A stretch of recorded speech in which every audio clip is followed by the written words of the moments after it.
সবাইকে স্বাগত জানাচ্ছি RIL অ্যাঙ্গেল চ্যানেল স্কয়ার বার নিবেদিত দেশ সাম্প্রতিক। আমি সোনিয়া হক আপনাদের সাথে আছি। দর্শক, আলোচনার আজকে বিষয় রেখেছি সরকার প্রত্যাশা ও বাস্তবতা, এবং এই বিষয়টি নিয়ে কথা বলতে আমার সাথে আজকে স্টুডিওতে যুক্ত হয়েছেন সোহরাব হাসান, সম্পাদক চর্চা.com, তিনি আছেন আমার সাথে যুক্ত আছেন আবু আলম শহীদ খান, সাবেক সচিব ও রাজনীতি বিশ্লেষক। দুজনকে স্বাগত জানাচ্ছি।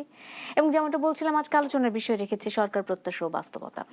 সরকার প্রত্যাশা এবং বাস্তবতা, এই বিষয়টি নিয়ে আলোচনা করতে গেলে এখন সবচেয়ে বেশি যে আলোচিত বিষয়, যে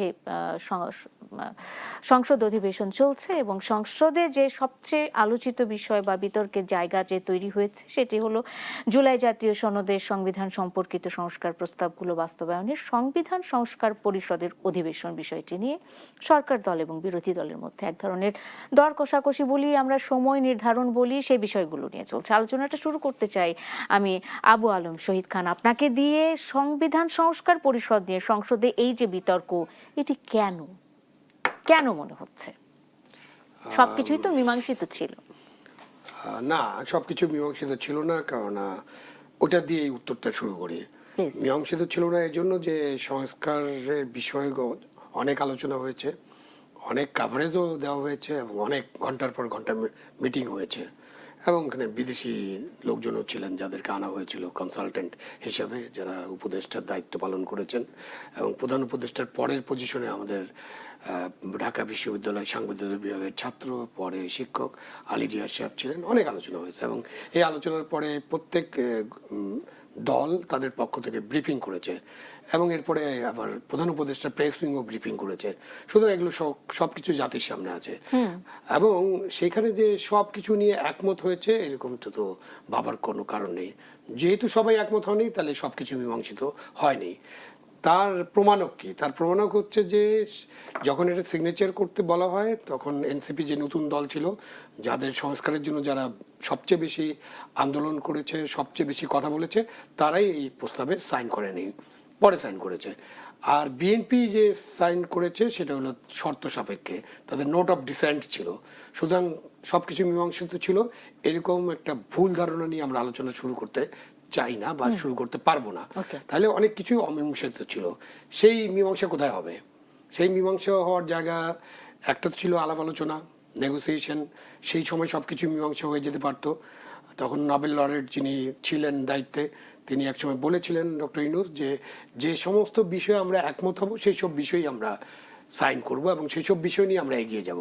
কিন্তু পরে দেখা গেল তার সাথে যারা ছিলেন বা তিনিও যা বলেছেন সেটা হয়নি। তো আমরা দেখলাম একটা সংস্কার প্রস্তাব যেটার মধ্যে অনেকের আপত্তি আছে। বিএনপির তো বড় দাগে আপত্তি, নট অফ ডিসেন্ট, এবং অন্যান্য দলের আপত্তি আছে। সবগুলো আপত্তি বলতে গেলে আপনার সময় শেষ হয়ে যাবে। সুতরাং মীমাংসাটা ঠিক মতো হয়নি সেখানে। তাহলে ওই জায়গার পরে মীমাংসা হওয়ার জায়গা কোথায়? মীমাংসা হওয়ার জায়গায় একটা নির্বাচন হবে, নির্বাচনের মধ্য দিয়ে সংসদ গঠিত হবে এবং সেই সংসদে আলোচনা হয়ে মীমাংসা হবে। সেটা একটা জায়গা আছে এখনো, এবং সেখানে সংসদে আলোচনা হতেই পারে, এবং আলোচনা হোক। কিন্তু সংশয় কেন যে এখানে আসলে মীমাংসা, এখানেও মীমাংসা হবে না? বিরোধী দলের পক্ষ থেকে যে কথাগুলো বলা হচ্ছে তাতে মনে হচ্ছে যে এখানে আসলে কোন রকমের সমাধানের আশা তারা দেখছে না। সমাধান করতে চাইলে সমাধান হবে, না করতে চাইলে তো সংশয় থাকবে। এখন আপনি ওই যে আমাদের দেশে তো পুরানো কথা, এগুলো অনেকবার শুনেছে আমাদের দর্শকরা, বিচার মানি তাল গাছ মানি না। মীমাংসা হতে হলে তো আপনাকে আলাপ আলোচনা করে এক জায়গায় যে স্থির করতে হবে। তো সেই জায়গাতে আপনাকে ছাড় দিতে হবে। সেখানে সরকারকে দল যারা আছেন, যারা এখন 2/3 সংখ্যাগরিষ্ঠতা আছে, মানে নিরঙ্কুশ, তারা চাইলে যে কোনো সংবিধান সংশোধন করতে পারেন নিজের পায়ে দাঁড়িয়ে, মানে অন্যের সাহায্য প্রয়োজন নেই তাদের। তো সেখানে তারা নিজেরাও মীমাংসা করতে পারেন, কিছু ছাড় দিতে পারেন। আর যারা বেশি চাচ্ছেন তারাও বলতে পারেন যে ঠিক আছে, বাকিটা আমরা পরবর্তী সংসদের জন্য রাখি বা পরবর্তী কর্মসূচির জন্য রাখি, সেটাও হতে পারে। আর না হলে আরেকটা আছে, বিচারালয় মীমাংসা হতে পারে। তো রাজনৈতিক বিষয়ে বিচারালয় মীমাংসা হওয়াটা খুব সেন্সিটিভ, এবং এই মীমাংসাটা ভালোভাবে কাজ করে না। সেজন্য আমাদের যা কিছু করতে হবে সংসদের ভিতরেই করতে হবে, সংসদে আলোচনা করে করতে হবে, সংসদে আলোচনা করেই সব ঠিক করতে হবে। অবশ্যই আলোচনা করে ঠিক করতে হবে। সেই সময় আমরা মানে কত দূর সময় গেলে সেই বিষয়টা আমরা দেখতে পাবো, এটা এখন আলোচনার বিষয়। আমি একটু চলে যেতে চাই সোহরাব হাসান আপনার কাছে। সংবিধানের দোহাই দিয়ে বিএনপি গণভোটের রায় অস্বীকার করছে, এমনটা মন্তব্য করেছেন জাতীয় নাগরিক পার্টি এনসিপির আহ্বায়ক ও জাতীয় সংসদে বিরোধী দলীয় চিফ হুইপ মোহাম্মদ নাহিদ ইসলাম, তিনি বলছেন এটা করা হলে তা জনগণের কাছে গ্রহণযোগ্য হবে না, এতে রাজনৈতিক আস্থার সংকট তৈরি হতে পারে। তিনি দ্রুত গণভোটের গণরায় মেনে নিয়ে বিএনপিকে সংবিধান সংস্কার পরিষদ তৈরি ও মানে সব সংস্কার বাস্তবায়নের আহ্বান জানিয়েছেন। রাষ্ট্রপতির আদেশ নিয়েও এক ধরনের বিতর্ক রয়েছে, সে সময়কার বাস্তবায়নের আদেশ যেটি ছিল রাষ্ট্রপতির। আপনার একটু মতামত জানতে চাই, এই বিতর্কটা আসলে কবে শেষ হবে? আপনাকে ধন্যবাদ এবং আবরম শহীদ খানকে শুভেচ্ছা। আবরম শহীদ খান যে যেখানে শেষ করলেন, যদি সমাধান চায় রাজনৈতিক দলগুলো, সরকারি বেসরকারি মিলে, বিরোধী দল মিলে, তাহলে সমাধান হবে। আর যদি এরকম তাদের কোনো পক্ষের মনোভাব থাকে যে সালিশ মানি তালগাছ আমার, অর্থাৎ আমি যেটা বলবো এটাই সত্য হতে হবে, এই আলোচনার একটা পটভূমি আছে। একটা পটভূমি তো জুলাই অভ্যুত্থান হলো। জুলাই অভ্যুত্থানের পরে যে রাজনৈতিক প্রশ্ন আসলো যে স্বৈরাচারী ব্যবস্থা কায়েম হয়ে যায়, এটার জন্য সংবিধান দায়ী না রাজনৈতিক নেতৃত্ব দায়ী? কেউ বলে সংবিধান দায়ী। যারা সংবিধান দায়ী মনে করেন তারা এই সংবিধান ছুঁড়ে ফেলতে চেয়েছিল, তারা এই সংবিধান অস্বীকার করে নতুন সংস্কার না, তারা নতুন সংবিধান পুনর্লিখনের কথা বলেছিলেন, নতুন সংবিধানের কথা বলেছিলেন, কিন্তু সেটি কিন্তু তারা করেননি। শেষ পর্যন্ত তারা এই সংবিধান মেনে অন্তর্বর্তী সরকার শপথ নিয়েছেন। রাজনৈতিক আলোচনা, এমনকি জুলাই সনদ এবং সাংবিধানিক আদেশ, যেটা এখন প্রশ্ন উঠেছে এটা সংবিধান সম্মত কিনা, সেটাও কিন্তু এই সংবিধানের ভিত্তিতেই হয়েছে। অর্থাৎ এই সংবিধানের যিনি রাষ্ট্রপতি, এই সংবিধান বলে যিনি রাষ্ট্রপতি, তার আদেশের মাধ্যমে কিন্তু আবার তারা এটা বাস্তবায়ন চেয়েছে। একটা হচ্ছে যে সংবিধান মেনে বাস্তবায়ন চেয়েছে, বাস্তবায়ন করেছে। আবার সেটা যদি সংবিধানের সাথে কি বলে সাংঘর্ষিক হয়, তাহলে সেটি হবে কিনা। আরেকটি প্রশ্ন ছিল আলোচনার সময় যে সামনে নির্বাচন, তখন তো নির্বাচনের দিন তারিখও হয়নি, এবং ধরে নিয়েছে অন্য দল যে বিএনপি ক্ষমতায় আসবে। তা বিএনপি আসলে তাহলে বিএনপি কি করতে পারে, কি তার ক্ষমতা বাড়ানোর জন্য কি করতে পারে, সেই পথগুলো বন্ধ করার চেষ্টা করেছে তারা। সেটা কোনো ক্ষেত্রে হয়তো প্রয়োজনও ছিল, আবার সব ক্ষেত্রে হাত পা বেঁধে দেওয়া সেটি কতটা যৌক্তিক হয়েছে। আর সংস্কারটা তো শুধু খাতা কলমে হলে হয় না, সংস্কারটা হচ্ছে মনে, রাজনৈতিক দলের নেতৃত্বের মানসিকতার সংস্কার হয়েছে কিনা সেটা তো আমরা দেখি না। যারা সংস্কার, এখন সরকারি দলের পক্ষ থেকে যেটা বলা হয়েছে যে জুলাই সনদ অনুযায়ী আমরা বিরোধী দলকে প্রস্তাব দিলাম যে ডেপুটি স্পিকার পদ নেওয়া, তারা নিলেন না। তারা জুলাই সনদে প্রথম একটি দল সই করলো না, পরবর্তীকালে সই করেছে। এই যে এখন তাহলে কেন এটা করলেন? তারা আবার বলছেন যে আমরা জুলাই সনদ পুরোপুরি বাস্তবায়ন চাই। তার আবার সরকারি দলের মধ্যেও আমি মনে করি তাকেও ছাড় দিতে হবে। যদি আমরা উচ্চকক্ষ চাই, সেটি নিম্নকক্ষের ভোটে কি বলে আসনের ভিত্তিতে হলে সেটি বর্ধিত সংস্করণ হবে, এবং কেউ বলবে যে সেটি সংরক্ষিত পুরুষ আসন হবে, উচ্চকক্ষে সংরক্ষিত পুরুষ আসন হবে। কিন্তু সেটা তো আমরা চাই না। আমরা চাই সত্যিকার দ্বিকক্ষ বিশিষ্ট পার্লামেন্টে উচ্চকক্ষের একটা আলাদা ভূমিকা। মানে সংরক্ষিত পুরুষ আসন এরকম কি কোনো নিয়ম আছে? এরকম ভাবে নিয়ম নেই। যেটা বলেছে যে সংরক্ষিত পুরুষ আসন এই কারণে বলেছে যে এই আমাদের যে সংসদ, এই সংসদ তো পুরুষ শাসিত সংসদ। এটি শিরিন হক যে নারী নেত্রী, তিনি বলছিলেন যে জুলাই জাতীয় সংসদের দক্ষিণ প্লাজায় যে জুলাই সনদ যেটি সই হলো, সেটা হচ্ছে পুরুষের ইচ্ছা পূরণের একটি দলিল। আচ্ছা, তো সুতরাং পুরুষ শাসিত মানে অর্থাৎ পুরুষের সংখ্যা বেশি, পুরুষের সংখ্যা বেশি মানে অতি বেশি। আপনি ধরুন রাজনৈতিক দলগুলো ওয়াদা করলেন, প্রথমত যে বিএনপি জামাত ইসলামী রাজি হয়নি নারী আসনে, 100 নারী আসনে আলাদা নির্বাচন হবে, সরাসরি নির্বাচন হবে। তারা কেউ সে প্রমাণ রাখলেন না, এই দুইটা তারা রাজি হননি। দ্বিতীয় যে প্রস্তাব নমনীয় অত্যন্ত, এবং সেটা হলো 5% তারা মনোনয়ন দিবেন। বিএনপি 5% দেয়নি, 3+ মনোনয়ন দিয়েছে। জামাত ইসলামী কাউকেই মনোনয়ন দেয়নি। তারা বলেন যে তাদের দলে 43%টা কি নারী সদস্য, তাহলে তার মধ্যে কাউকে পেলেন না যে সেখানে মনোনয়ন দেওয়ার? তাহলে এই যে আমাদের কথা ও কাজের যে অমিল, কথা ও কাজের মধ্যে যে ফারাক, এটি কিন্তু সাধারণ মানুষ মানে নাগরিকরা কিন্তু এটি ধরে ফেলে যে কে কখনো। এবং এই যে জুলাই সনদের যারা বিরোধিতা করছেন তারা তাদের রাজনৈতিক সুবিধার জন্যে, আর যারা জুলাই সনদের অন্য ব্যাখ্যা করছেন তারাও তাদের রাজনৈতিক স্বার্থে। সেক্ষেত্রে এটা কিন্তু আদালতে মীমাংসা হবে না, সংসদেই আলোচনার মাধ্যমেই মীমাংসা হতে হবে। আবার বিএনপির যেহেতু 2/3 মেজরিটি আছে, 2/3 মেজরিটি থাকা মানে যা কিছু করতে পারে, মানে দিনকে রাত আর রাতকে দিন করা ছাড়া আর সব কিছু তারা আইন পাশ করতে পারে। কিন্তু সেখানেও আমি মনে করি, এবং বাংলাদেশের 2/3 মেজরিটি নিয়ে যতগুলো সংসদে এসেছে ক্ষমতাসীন দলের জন্য সেটি সুখকর হয়নি। এখন এখানে ঝুঁকি তো থেকেই যায়, কিছুটা ঝুঁকি থেকে যায়, ওই স্বৈরতান্ত্রিক হয়ে যাওয়ার ঝুঁকি। এখন সেটা কিভাবে, আর গণতন্ত্র চর্চাটা হতে হবে শুধু কথায় না, শুধু সংসদে না, প্রত্যেক তার জীবনে, তার জীবন আচরণে, তার রাজনৈতিক আচরণে, তার রাজনৈতিক দলে। আমি তো দেখি না কোনো রাজনৈতিক দল গণতান্ত্রিকভাবে প্রতিষ্ঠিত, গণতান্ত্রিকভাবে পরিচালিত, গণতান্ত্রিকভাবে নেতৃত্ব নির্বাচিত। তাহলে আরেকটি বিষয় আছে, সেটা নিয়ে বিরোধী দল এখনো খুব বেশি চাপ দেয়নি, যে একই ব্যক্তির প্রধানমন্ত্রী, সংসদ নেতা এবং দলীয় প্রধান থাকা নিয়ে। এটিও জুলাই সনদে কিন্তু আছে। জুলাই বিরোধী দলের পক্ষ থেকে এখনো এই প্রশ্নটি সামনে আনেনি। এক্ষেত্রে আমি যদি বলি যে সরকারি দলের মানে কোন পক্ষে ছিল সরকারি দল, মানে অনেক বিষয়গুলো নিয়ে তো নোট অফ ডিসেন্ট ছিল। এই যে এক ব্যক্তির দলীয় প্রধান থাকা, প্রধানমন্ত্রী থাকা কিংবা সবকিছু থাকা, বিএনপি আপত্তি জানিয়েছে। সেক্ষেত্রে বিএনপি উচ্চ কক্ষের ব্যাপারে আপত্তি জানিয়েছে। তারা মনে করে যে এটি নিম্নকক্ষের আসনের ভিত্তিতে হওয়া উচিত, এবং অন্যান্য দল বলেছে যে না, এটা ভোটের ভিত্তিতে। সেক্ষেত্রে এখন বিএনপি কি করবে? আমি কি বিরতির আগে এই বিষয়টি নিয়ে আবু আলম শহীদ খানের কাছে জানতে চাইবো, নাকি বিরতির পরে এসে জানি? প্রশ্নটি থাকলো যে নোট অফ ডিসেন্টের অনেক বিষয়ের সাথে বিএনপির নিজেদের মানে রাজনৈতিক দল ভিতরে যে গণতান্ত্রিক চর্চার যে বিষয়টি রয়েছে, সেক্ষেত্রে সামঞ্জস্যপূর্ণ হবে কিনা বা অসামঞ্জস্যপূর্ণ কিছু থেকে গেল কিনা, এই বিষয়গুলো নিয়ে নিশ্চয়ই বিরতির পর আলোচনা করব। দর্শক থাকুন সাথে, ফিরছি দেশ সম্প্রতিক্রিয়া।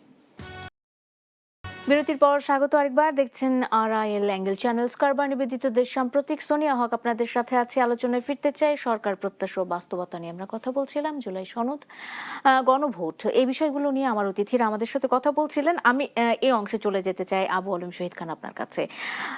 সংস্কার কি শুধুই কথার কথা? মানে এতগুলো মাস ধরে ঐক্যমত্য কমিশন গঠন এবং তারপর নির্বাচন, সেখানে বেশ কিছু বিষয় সিদ্ধান্ত, কিছু মীমাংসিত, কিছু অমীমাংসিত, কিছু নোট অফ ডিসেন্ট, নানা রকমের বিষয় থেকে গেল। এর মাঝখানে সৌরভ হাসান যেমনটা বলছিলেন যে রাজনীতিতে মানে সংস্কার শুধু এই বিষয়গুলো নিলেই তো হবে না, রাজনীতিতে পরিবর্তন আসতে হবে, সেখানে সংস্কার প্রয়োজন আছে।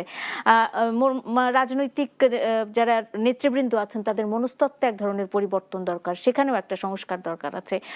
রাজনৈতিক দলগুলোর মধ্যে যে গণতান্ত্রিক চর্চা বা গঠনতান্ত্রিক যে পরিবর্তনগুলো, সেখানেও পরিবর্তনের দরকার আছে, সংস্কারের দরকার আছে। সব মিলিয়ে যদি বলতে চাই, রাজনীতির যে চেহারাটা বাংলাদেশে, তাই সেই প্রেক্ষাপটে যে আমাদের যে প্রত্যাশাগুলো, সেগুলো কি মিলছে কিনা, আপনার কি মনে হয় আবু আলম শহীদ খান? এক কথায় উত্তর হচ্ছে এখনো মিলছে না, কিন্তু আপনি ধরেন আশা বা স্বপ্ন তো ছাড়া যাবে না।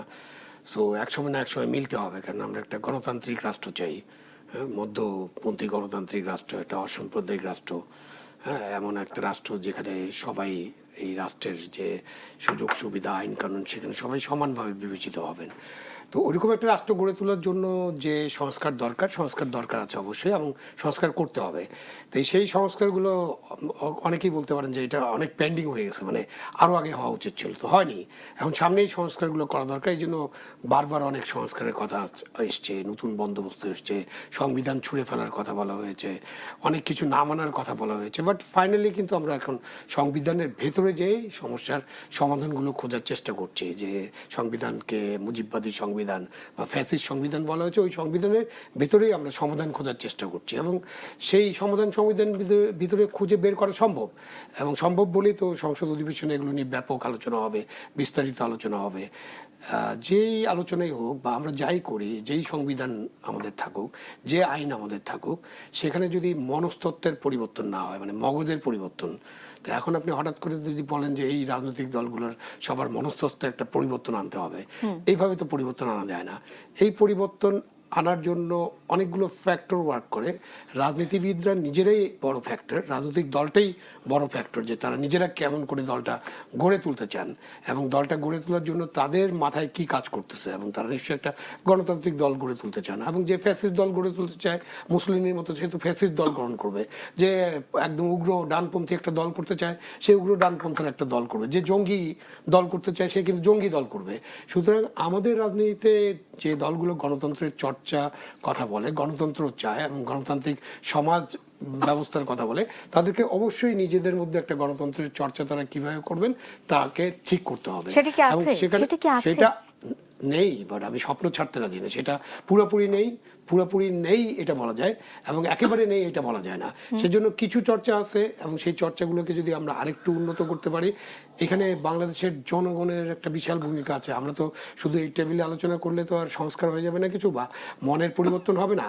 বাংলাদেশের জনগণকেও এক পর্যায়ে তাদেরও মনের একটা উন্নতি দরকার, যে তখন জনগণ হিসাব করতে পারবে যে আমার কোন লোকটাকে ভোট দিলে, কোন মার্কায় ভোট দিলে আমার কথাগুলো উনি বলবেন, কোন মার্কায় ভোট দিলে গণতন্ত্র সুসংগত হবে এবং মানুষের অধিকার সুসংগত হবে।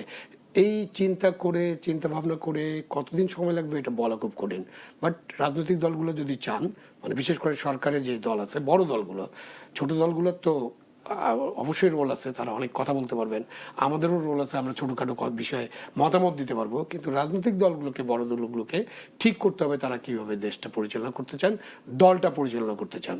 যেমন একটু আগে আপনি জিজ্ঞেস করছিলেন যে সংসদ নেতা, না, প্রশ্নটা তো আমি পেন্ডিং রেখেছি। এই প্রশ্নটা আমি উত্তরটা আপনাকে বিরতির পরে নিতে চাই। আসলে আমি এই প্রশ্নটির উত্তর আমি আরেকটু বিস্তারিত আপনার কাছে জানতে চাই পরবর্তীতে, বিরতির পরে ফিরে এসে। আমি একটু এই অংশে আবারও সৌরভ হাসান আপনাকে যুক্ত করতে চাই। বিরোধী দলীয় নেতা আজকে যেটা বলেছেন, মানে তিনি সংসদে বলেছেন যে সংসদ ইনসাফ কায়েম হলে সারা দেশেই ইনসাফের আইনে চলবে, এমনটাই তিনি বলছেন।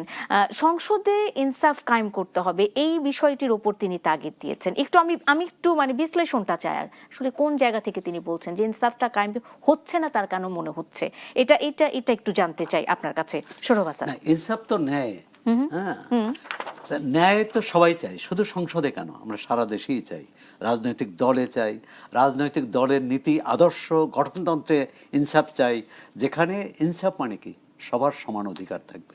যে কোনো রাজনৈতিক দলে তার যে কোনো ধর্মের, যে কোনো মতের মানুষ সেখানে নেতৃত্ব দেওয়ার মতো অবস্থায় যেতে পারবে, এটাই হচ্ছে ইনসাফ। ইনসাফ হচ্ছে যে বাংলাদেশের কোনো মানুষ, কোনো নাগরিক মৌলিক যে অধিকারগুলো, খাদ্য, বস্ত্র, বাসস্থান, শিক্ষা, স্বাস্থ্যসেবার বাইরে থাকবে না। তার মত প্রকাশের জন্য তাকে কারাগারে যেতে হবে না, তাকে গুমের শিকার হতে হবে না।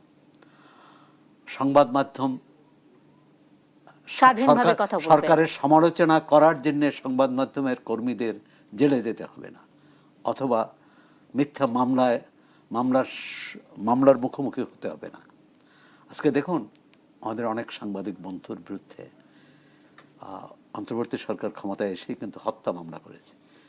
কিন্তু এই সরকার 18 মাস ক্ষমতায় ছিল, তারা কিন্তু এই হত্যা মামলাগুলোর তদন্তই শুরু করেনি। তো এই যে তদন্ত শুরু না করা, অর্থাৎ এখানে কি ইনসাফ প্রতিষ্ঠিত হয়েছে? এই যে বিরোধী দলের নেতা যে ইনসাফের কথা বলছেন, শুধু সেটা সংসদে কেন, সারা দেশে ইনসাফ প্রতিষ্ঠা করতে হবে। এবং সেই ইনসাফ করার জন্যই কিন্তু জনগণ তাদেরকে নির্বাচিত করেছে। ইনসাফ মানে যে একজন ব্যক্তি বা একটি দল কোনো দাবি করলো বা তার অভিযোগ করলো, সেটা মীমাংসা নয়। এটি হচ্ছে জনগণের কাছে তাদের দেওয়া অঙ্গীকার, সম্ভবত বিরোধী দলের নেতা জুলাই সনদকে ইঙ্গিত বিষয়ে করেই কথা বলেছেন। বলেছেন। এখন জুলাই সনদের ব্যাখ্যা এক একজন এক এক রকম দিচ্ছেন।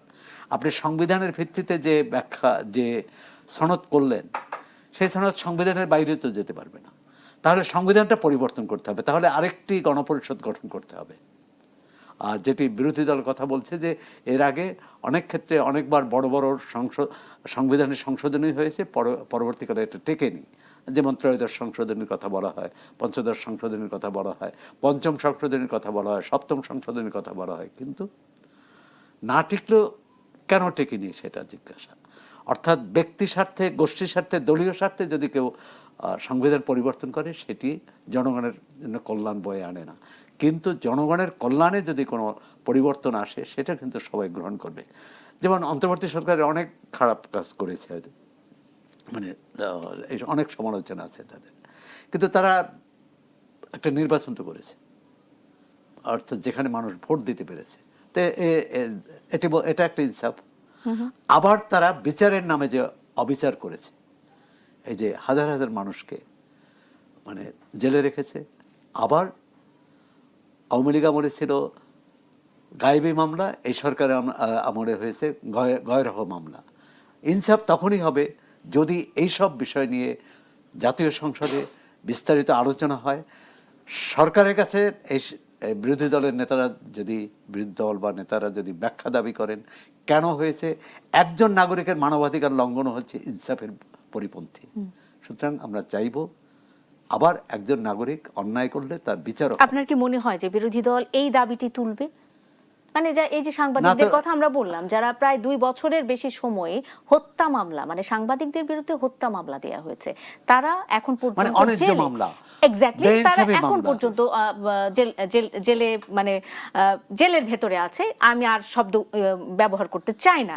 তো সেক্ষেত্রে আপনার মনে হয় যে বিরোধী দল এই বিষয়ে কোনো দাবি জানাবে যে মামলাগুলো তুলে নেওয়া? তারা যে ইনসাফ করলেন, ইনসাফটা তার পছন্দ, সেই ইনসাফ নিচ্ছেন, তাদের যেটা সুবিধা হবে সেই ইনসাফের দাবি করছেন।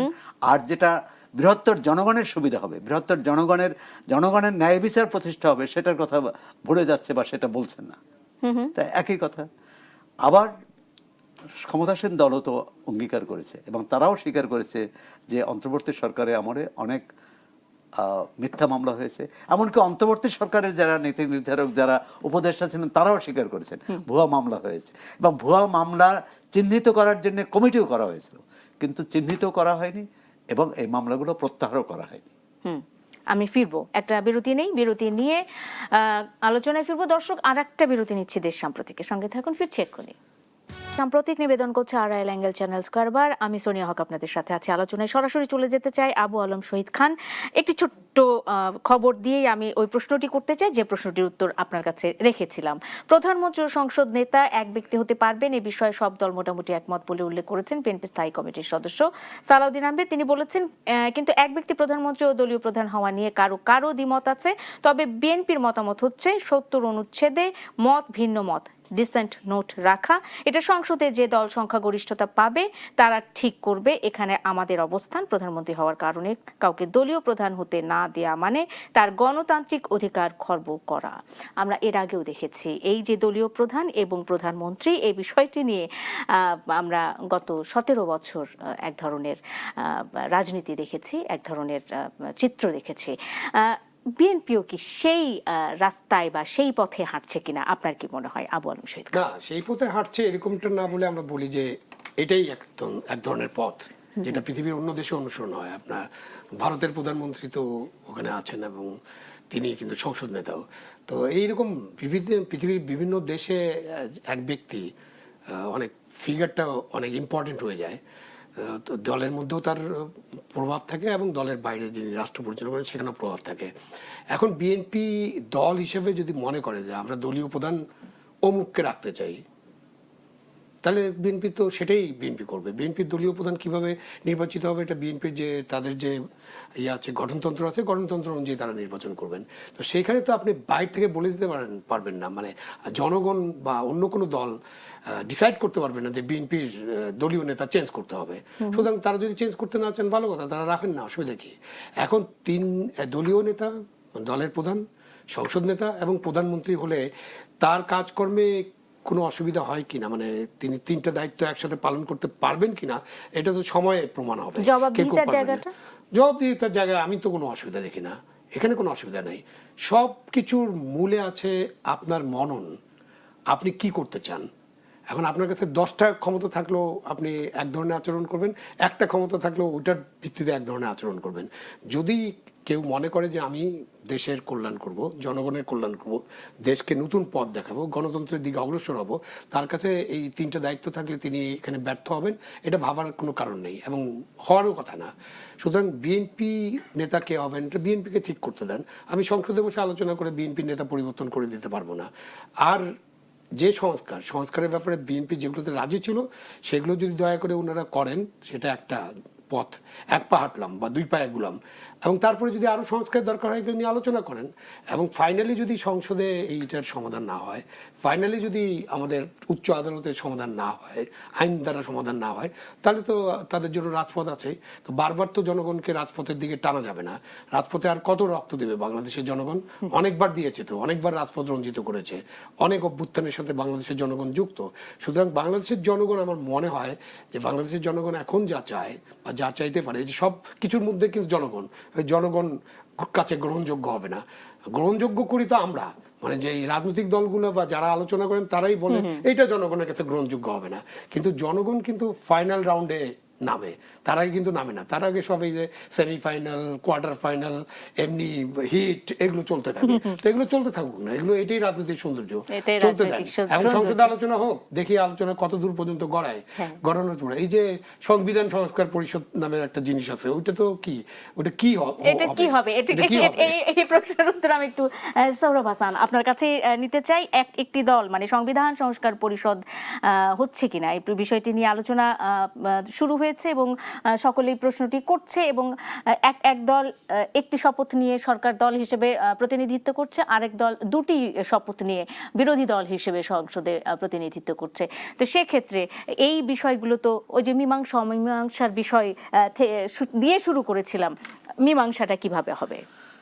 তার আগে বন্ধু আবু আনম শহীদ খান যে প্রশ্নটি তুলেছেন যে একই ব্যক্তি 3 পদ নিতে পারবেন কিনা, এই প্রশ্নটা আসছে না পারার প্রশ্ন। অবশ্যই সংসদ বলে দিতে পারে না অমুক দলের নেতা কে হবেন, কিন্তু এখানে আমাদের যে রাজনৈতিক সংস্কৃতি, সেখানে সরকার এবং দল একাকার হয়ে যায়, বিশেষ করে ক্ষমতাসীন দল। এটা কিভাবে আলাদা করা যায়? প্রধানমন্ত্রী যখন প্রধানমন্ত্রী দায়িত্ব পালন করবেন, তিনি নির্বাহী বিভাগের প্রধান হিসেবে দায়িত্ব পালন করবেন, কিন্তু আবার এই নির্বাহী বিভাগের প্রধানের কাছেই কিন্তু সংসদ প্রধান জবাবদিহি চাইবেন। এই সমস্যাটা হচ্ছে, এবং আমাদের মতো দেশে যে যিনি সরকার প্রধানের কাছে একই ব্যক্তির সংসদ প্রধান হয়ে জবাবদিহি চাইবেন কিনা, এবং তিনি যখন চাইবেন না, তখন ওই তার দলের বা ওই সংসদের অন্যরাও চাইবেন না। এই সমস্যাটা আছে, আর এটা কিভাবে সমাধান করে যে আলোচনা করে একটা হতে পারে। দ্বিতীয় হচ্ছে সংবিধান সংস্কার পরিষদ। এটি জাতীয় ঐকমত্য কমিশন একটা গোজামিন দিয়েছে প্রতিটি ক্ষেত্রে।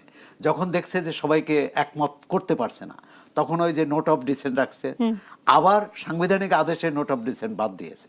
সেটার যুক্তি দেওয়া হয়েছে যে যেহেতু সংখ্যাগরিষ্ঠরা চাচ্ছে এটা, এখন সংখ্যাগরিষ্ঠ 2টি দল বাদে, বিএনপি এবং জামাতে ইসলাম বাদে তো সবাই চেয়েছিল যে আনুপাতিক হারে ভোট হবে, সারা দেশে আনুপাতিক হারে ভোট হবে নিম্নকক্ষে, কিন্তু সে তো মেনে নেয়নি। তার মানে এখানে সংখ্যাগরিষ্ঠ না, দেখেছে কার শক্তি কত আছে। এখন শক্তি দেখে, রাজনৈতিক শক্তি দেখে যখন সমাধানের চেষ্টা বের করা হয়, তখন কিন্তু সেটা এই জটিলতা তৈরি হয়েছে। এবং এখানেও একই কথা বলবো যে সংবিধান সংস্কার পরিষদ কাগজে লেখা থাকতে পারে, এটার অস্তিত্ব নেই। কারণ গণভোট যদি উপরে থাকে, তাহলে সংসদ বাদ দিন, যে গণভোটে যা বলছে এটাই আইন, সংসদও দরকার হয় না তাহলে। আর যদি সংসদকে আপনি মানেন, সংসদের উপর আপনি কিছু চাপিয়ে দিতে পারেন না, কারণ সংসদ সার্বভৌম, জনগণও সার্বভৌম। সংসদ সার্বভৌম এই অর্থে যে জনগণ ভোট দিয়েছে, ভোট দিয়ে তৈরি করেছে। আর গণভোটের বিষয়টি ছিল যে আপনি হা না বলুন। আর আমাদের দেশের 3টি গণভোটের প্রথম 2টি গণভোট সম্পর্কে মানুষের মনে এত সন্দেহ যে যেখানে 20% লোক ভোট দিতে যায়নি সেখানে 80-90% দেখানো হয়েছে। সুতরাং ওই গণভোটের দোহাই দিয়ে জাতীয় সংসদের উপর কোনো কিছু চাপিয়ে দেওয়া ঠিক হবে কিনা, কারণ জাতীয় সংসদে যারা এসেছেন তারা জনগণের ভোট নিয়ে জনগণের রায় নিয়ে এসেছেন। অসংখ্য ধন্যবাদ সোহরাব হাসান, আবু আলম শহীদ খান, দুজনকে ধন্যবাদ জানিয়ে আজকের মতো শেষ করতে চাই RIL অ্যাঙ্গেল চ্যানেল স্কয়ার বা নিবেদিত দেশ সাম্প্রতিক। দর্শক আপনাদেরও ধন্যবাদ যারা এতক্ষণ সঙ্গে ছিলেন। শুভরাত্রি।